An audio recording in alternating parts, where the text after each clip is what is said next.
Si unimos una porción de silicio de tipo N y otra de tipo P, se obtiene una unión de diodo, a la que también se conoce como unión PN. Si añadimos un cable a cada extremo de esta combinación, obtendremos un diodo. El cable de extremo positivo del diodo se llama ánodo, y el del extremo negativo, cátodo. Generalmente el cátodo de un diodo está marcado con un punto rojo o una banda de color. Este es el símbolo esquemático del diodo, con una punta señalando el sentido habitual del flujo de la corriente.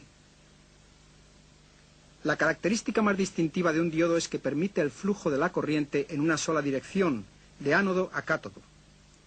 Es decir, que la corriente entra fácilmente por el ánodo, el extremo sin marca, y sale por el cátodo, el extremo con la banda o el punto rojo. Y, a la inversa, bloqueará eficazmente el flujo de la corriente en la dirección opuesta. Observando de cerca lo que sucede en la unión PN, entenderemos cómo funciona. Cuando una porción de silicio del tipo P es unida a una porción de tipo N, los electrones libres del material de tipo N serán atraídos por los huecos del material del tipo P, y viceversa. Estos se atraen precipitadamente, se combinan, sus cargas se anulan unas a otras y se crea así un área de material estable y por lo tanto neutral. Recuerde que los lados opuestos se atraen y que los iguales se repelen. El área neutral de cargas anuladas evita, pues, posterior intercambio de electrones o de huecos. Este área actúa como una barrera entre las zonas P y N, evitando posterior migración entre las dos zonas. Esta barrera crea una diferencia de potencial entre las dos zonas al haber abundancia de huecos positivos en la zona P y exceso de electrones libres negativos en la zona N. Si entonces aplicamos un voltaje externo a un diodo, podremos ver por qué los diodos conducen la corriente en una sola dirección. Pero antes de hacer esto, debemos integrar en el circuito una carga de circuito tal como una resistencia. Esta resistencia protegerá al diodo en el caso de una sobrecarga de corriente. Y esta protección es necesaria, ya que un flujo alto de corriente puede dañar a los semiconductores. Aquí se conecta un voltaje positivo a la zona P, o sea, al ánodo.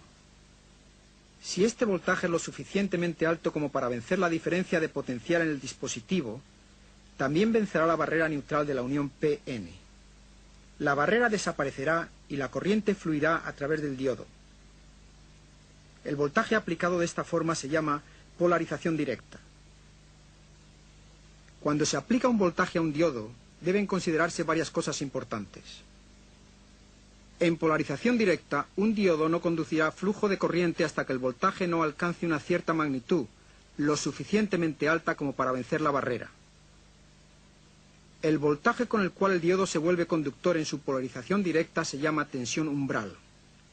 Para un diodo de silicio, esta tensión umbral es de aproximadamente 0,6 voltios.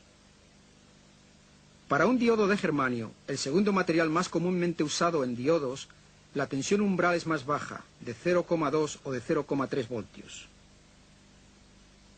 Como dijimos anteriormente, la corriente que puede aceptar un diodo de polarización directa es limitada. Si la corriente directa aumenta demasiado, puede ocasionar que el semiconductor quede dañado o se funda. Por esta razón, debe usarse un limitador de corriente que proteja los circuitos de los semiconductores. En ciertas aplicaciones, tales como un control de circuito, podría ser eficaz el aplicar una polarización inversa al diodo. Esto asegura que el diodo no conduzca la corriente o que ésta no pase en una dirección determinada. Si invertimos la polaridad del voltaje externo, la barrera entre las zonas P y N aumenta y no hay flujo de corriente. El voltaje aplicado de esta forma se llama polarización inversa. Sin embargo, un voltaje inverso demasiado alto puede dañar el diodo y causar que éste conduzca la corriente en la dirección opuesta. Y la repentina sobrecarga de corriente resultante puede reventarlo.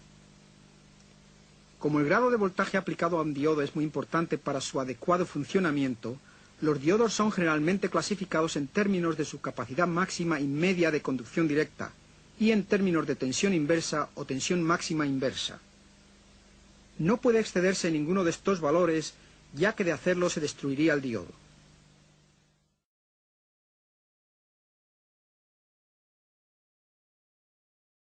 Es muy fácil comprobar el funcionamiento de un diodo. Muchos de los multímetros actuales tienen una función de prueba de diodos. Si su multímetro no la tiene, puede usted comprobar los diodos con un ohmímetro. Conecta el cable positivo al ánodo y el negativo al cátodo. El ohmímetro debe indicarle una resistencia de aproximadamente 50 ohmios a 2 kiloohmios. Si ahora invertimos los cables del ohmímetro, conectando el cable positivo al cátodo y el negativo al ánodo, deberemos obtener un valor de varios megaohmios.